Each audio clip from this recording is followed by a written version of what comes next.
Welcome to another session of class 11th accountancy. In today's session, we are going to learn cash book, various types of cash book. Now, what is cash book? Cash book is a book which is used to record all the cash transactions. That is cash receipts and cash payments. Cash book एक ऐसी book होती है जिसमें हम cash की transactions लिखते हैं सारी की सारी, चाहे हमें कैश मिल रहा हो, रिसीप्ट्स हो हमारे पास या कैश के पेमेंट्स की है। It gives information about the daily receipts, payments and closing cash balance. और ये हमें क्या क्या इंफॉर्मेशन प्रोवाइड करती है कि डेली की हमारे पास क्या क्या रिसीप्ट्स हुई हैं, क्या हमने पेमेंट की है, और at the end of day और at the end of month हमारे पास टोटल कितना कैश बैलेंस बचा हुआ है। We have different types of cash book, that is simple cash book और which is also called as single column cash book. We have double column cash book.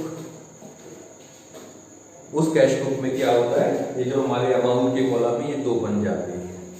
कई बार हम क्या करते हैं, कैश के साथ साथ बैंक के ट्रांजेक्शन्स को भी इसमें रिकॉर्ड करना शुरू कर देते हैं, तो उसे डबल कॉलम कैश बुक कहते हैं। और डबल कॉलम कैश बुक भी कई टाइप से हो सकती है, जैसे cash and bank column, cash and discount column and bank and discount column.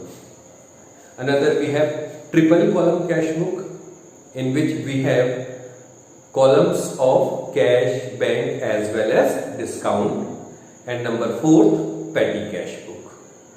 सबसे पहले हम सिंपल कैश बुक के बारे में बात करते हैं। सिंपल कैश बुक और सिंगल कॉलम कैश बुक जो बिल्कुल एक लेजर अकाउंट की तरह होती है उसके बारे में देखते हैं। In that cash book we have total 8 columns, 4 columns of debit side and 4 columns of credit side. In debit side we have date, particular, LF and amount. Ledger में और कैश बुक में, मतलब कैश अकाउंट में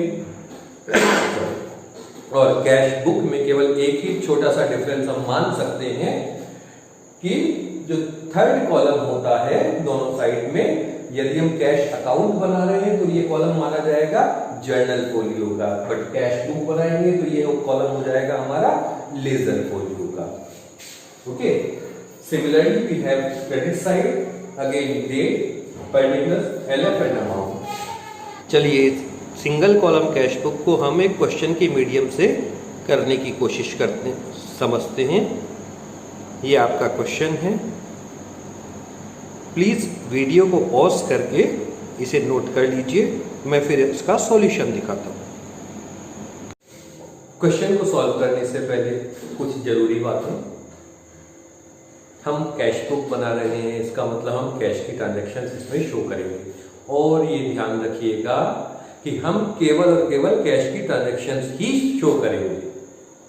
in case हमारे पास कोई ऐसी transaction आ गई जिसमें ना तो हमारे पास कैश आ रहा है ना हमारे पास से कैश जा रहा है, तो उस ट्रांजैक्शन को हम इसमें शो नहीं करेंगे।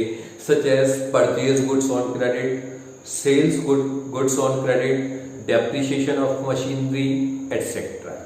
ओके, अब जैसे हम लेजर अकाउंट्स में करते हैं, डेबिट साइड हमेशा 2 से शुरू होगी एंड क्रेडिट साइड 22 से शुरू होगी।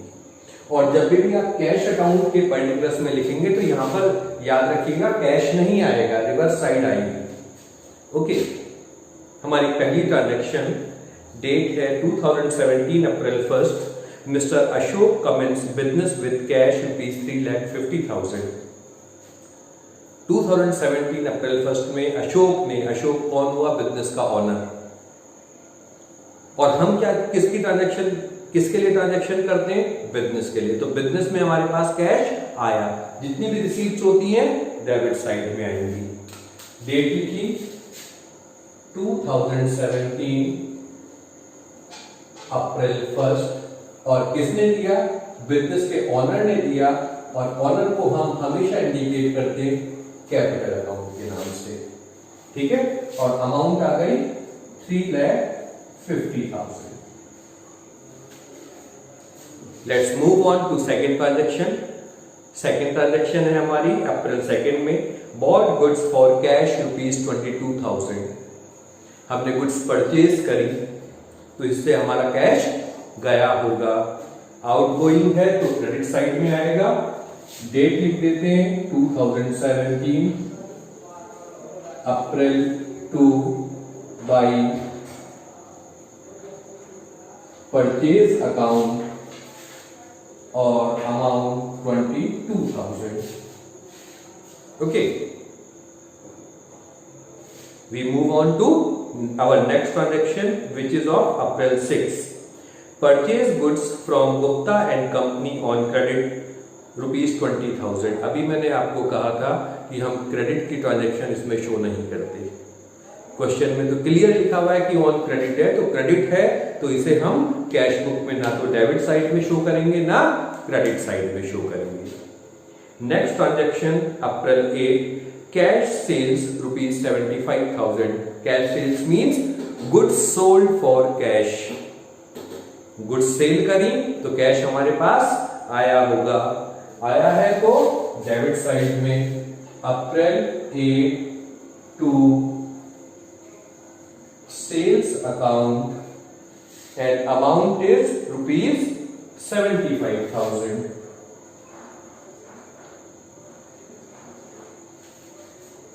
Next transaction April 10, paid rent. Paid है तो payment side, credit side, ₹1,200। Date April 10 by rent account और अमाउंट आ जाएगी 1,200। Next transaction April 18, purchased building ₹3 lakh. Building purchase करी है तो कैश अगेन हमने दिया होगा। दिया है तो क्रेडिट साइड में डेट 18 बाई बिल्डिंग अकाउंट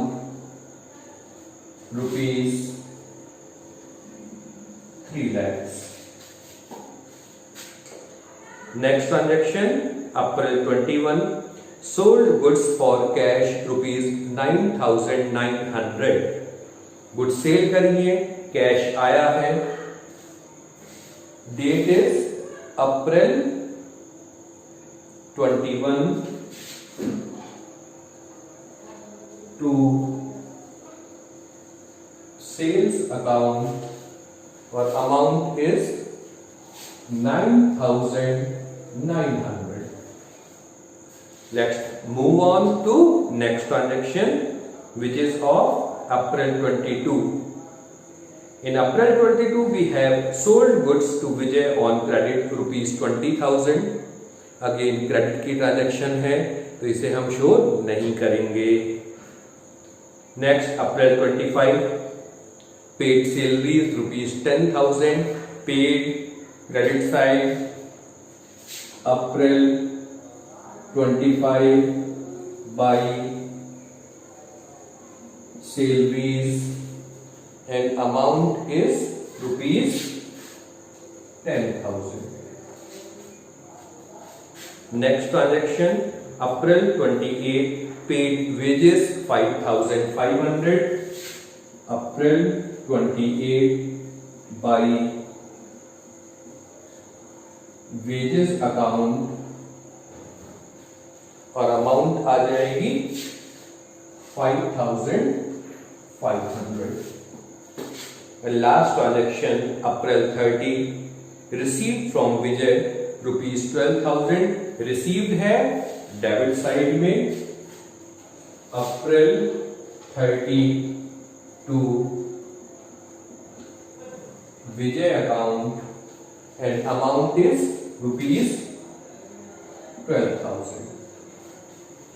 जब हम सारी ट्रांजैक्शन अपनी कैश बुक में लिख देंगे देन इसका लास्ट में टोटल करके बैलेंस निकाला जाएगा। सबसे पहले आप डेबिट साइड का टोटल करेंगे। हमेशा ध्यान रखिएगा, in cash book we have greater debit side always. सबसे पहले कुछ लाइनें छोड़ने के बाद, लास्ट ट्रांजैक्शन के बाद एटलीस्ट 2 लाइनें छोड़िए और इसका टोटल कर लीजिए।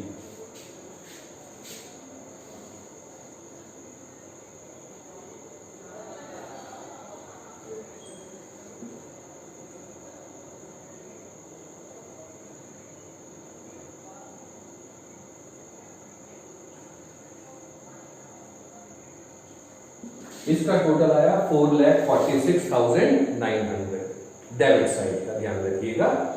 यही टोटल आपने क्या लिखना है, सेम लाइन में क्रेडिट साइड में लिखना है 4,46,900। ओके, सबसे पहले क्या करा आपने, डेबिट साइड का टोटल करा और वही टोटल आपने क्रेडिट साइड में भी लिख दिया सेम लाइन में। और अब लास्ट में हमारे पास अप्रैल की डेट है, तो अप्रैल की लास्ट डेट पर, अप्रैल होता है 30 का, तो अप्रैल की लास्ट डेट अप्रैल 30 पे हम लिखेंगे बाय बैलेंस कैरिड डाउन। जैसे लीजर अकाउंट्स बनाते हुए करते हैं, इस अमाउंट से 4,46,900 से ये सारी अमाउंट माइनस करके शो करेंगे।